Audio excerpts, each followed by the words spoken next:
The Webtoon industry is estimated to be worth over $80 billion by 2030. And today we're going to be talking about a few different roles in the Webtoon production cycle. In particular, we're going to be talking about what Webtoon producers are, and we're going to be talking about what Webtoon showrunners are. Those are two different people that do two different things. Webtoons are Korea's latest cultural phenomenon, and now, Webtoon production is a little bit different from traditional Japanese manga production in that when you think about Japanese manga, you usually have a writer, artist, and an editor, and maybe some assistants in there. And sometimes the writer and the artist are the same person. For Webtoons, it's a little bit different. Sometimes you can have a producer, sometimes you can have a writer, sometimes you can have an art director, there's just a lot of people because Webtoons are done more at the studio level where it's like a company that does it as opposed to like individuals who are doing all of the work. That being said, obviously some Webtoon productions are scenarios where there's individuals doing all the work. But the two roles that we're gonna be focusing on today are going to be showrunners and producers. Now, before we get into the video, I wanna introduce myself. I'm Brandon Chen. I'm a professional in the manga and Webtoon space. I write and produce for both of those mediums, and I run a studio called Inspire Productions that produces series for a lot of the major publishers in the space. If you're interested in learning more about manga and Webtoon production, make sure to drop a like so that the YouTube algorithm likes me, and then make sure to subscribe for more content.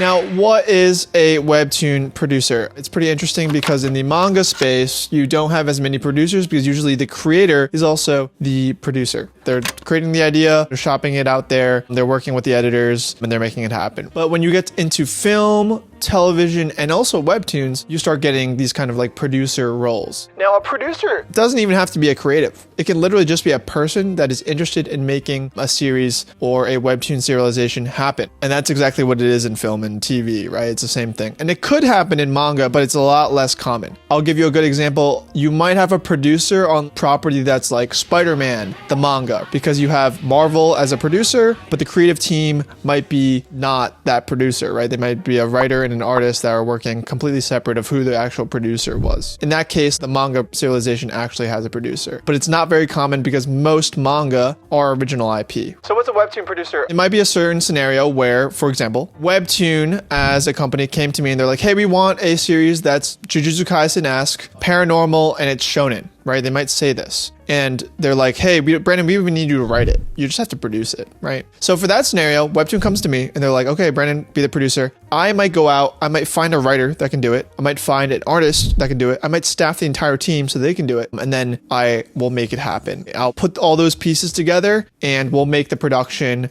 and we'll pitch it to a publisher and they'll pick it up and then it gets going. That is what a producer is. So in that scenario, I'm the producer. I didn't actually write the thing. I didn't even draw anything. All I did was the publisher came to me. They're like, Brandon, we want this. And I give them that by working with art teams. And obviously that's a skill in its own because you have to be able to work with artists. You have to be able to work with publishers. You have to be able to find all the right things that work that can produce the actual project. Usually the best producers, in my opinion, are also creatives themselves because they actually know how to work with artists, and artists will also take them seriously. I feel like a lot of artists are like averse to working with just the business type of producers, but also producers have to have like pretty good editorial eye, right, for what's good and what is the right fit for what the publishers want. And in film and TV, the same can apply. I think actually in the entertainment space, producers, that term is thrown around a lot more leniently because the industry is kind of weird. Like sometimes they say someone's a producer and all they really did was like just attach their name to the project, even though they didn't do anything creatively to the project. Like sometimes actors are attached to pitches and or big names are attached to pitches just to like get them through the Hollywood cycle. That's a different kind of producer than what I'm talking about. Those guys, I mean, they kind of made it happen. They just put their name on the project and it happened, but like it's not the same level of involvement on the production cycle. If Webtoon producers are the ones that are laying the infrastructure of what a Webtoon serialization is, what is a Webtoon showrunner? Now, I would say the Webtoon showrunner is basically the visionary. They're pushing forward the project. They're thinking about the budget in mind, but they're also the creative. They have the creative authority of what happens, how do things look, what is the story, and how can I make it look for the actual reader. What the reader sees is because of the Webtoon showrunner. But they also have to keep in mind things like the budget because that actually bakes into like what they're able to depict on an actual Webtoon episode. For example, right, if I'm a Webtoon showrunner and I'm like, I'm giving it XYZ, like however much money for a budget, but I want to do 60 panels, right? Some of those panels might not be super intensive because I want to distribute the budget throughout the episode in a way that makes sense. Webtoon showrunners have to keep in mind budget. They also are the ones who are art directing, writing, all that kind of stuff. Now, there are some series where I am the showrunner. For example, God Game, that's a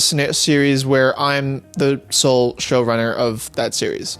So in that scenario, Voice Me, who's my publisher, has a studio that will execute the art. They'll send me storyboards, they'll send me colors, they'll send me lettering, and I'm the one who's like, hey, based on my script, this is what I liked, this is what I didn't like, let's change this, let's change that, let's make this a certain way so that it matches my vision, right? So I'm like the final check, basically, right? That's the showrunner. I'm the one who's kind of like directing the way that God Game looks. And I'm also the writer. I also wrote the whole thing. Granted, because we're serialized, it's a little bit different from like TV or animation because I only have a certain amount of time to make edits. And those edits often cannot be too big because if they're super big, then I might have to postpone the entire episode release, right? If I'm like, hold this whole episode, this whole storyboard is bad. If I say that when I'm like redo it, then we might have to go on hiatus just because that extra time is not possible on a week-to-week basis. So God Game as a series runs through my vision, sort of, basically, because I have to also like keep in mind, hey, we don't have a lot of time to get this thing done, so it can't be perfect to my vision. For series like Just a Goblin, Samurai no Tora, and soon coming Double Kill and Angel Wings, which are all Webtoon original series. If you haven't read them, check them out. Link is in the description. Those are series where I'm not the sole showrunner. I'm kind of collaboratively the showrunner. What does that mean? I work with a lead artist, and in my opinion, I think that to serialize with a lead artist, it's really important that you guys are on the same page and that you guys are contributing an equal amount to the actual vision of the project. I don't want to be just bossing around the lead artist. We're working on this fully together. This is very common in traditional like mangaka duos, less common in like Korean webtoons, but I come from doing Japanese manga, so I tend to lean in more into collaborative structure where I work with the artist to define the vision of the project, both on the writing side and the art side. The artist can give me feedback on my writing at any point. They'll be like, hey, can you redo this entire chapter? And I'll do it. I'll give you an example. Angel Wings, there are some chapters where the lead artist, Komipa, will be like, hey, I don't like this XYZ, and I will maybe do 4 or 5 versions of redos just to make sure that we're all on the same page. And he does the same if I'm not feeling a certain vibe about the storyboard or the art. So we both have a say in the art and the writing. And because of that, I would say we're kind of like joint showrunners in that way. We both define the vision of the project. So in those types of series, we're not the sole showrunner. However, for all those series that I mentioned, I'm the producer because I'm also the one who sold the project, came up with the idea, built the team, pitched to the publisher. So all of that, on all those series, I'm the producer. I'm sometimes the sole showrunner and sometimes not. And again, the showrunner and the producer can be 2 separate people. So for example, if someone were to sell a story and then come to me, for example, if someone were to be like, hey, we're making a Assassin's Creed webtoon. This has already been done before, but if we're doing an Assassin's Creed webtoon, Brandon, we would love for you to be the writer and the showrunner, come and do this project. That is totally possible. And in that case, Ubisoft would be the producer and I would be the showrunner. Let's summarize everything that I just said. Webtoon producers, they're the ones who